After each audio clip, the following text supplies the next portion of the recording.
ಮಣ್ಣಿನ ಮಗನಿಗೆ ಅನ್ಯಾಯವಾಗುತ್ತಿದೆ ಕೇಳೋರಿಲ್ಲ ಗೋಳ.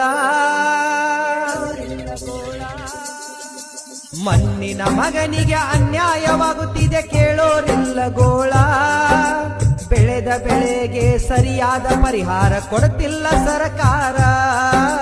ಹಿಂಗಾದರ ರೈತರ ಕಣ್ಣೀರ ಒರೆಸೋರು ಇನ್ಯಾರ. ಮಣ್ಣಿನ ಮಗನಿಗೆ ಅನ್ಯಾಯವಾಗುತ್ತಿದೆ ಕೇಳೋರಿಲ್ಲ ಗೋಳ.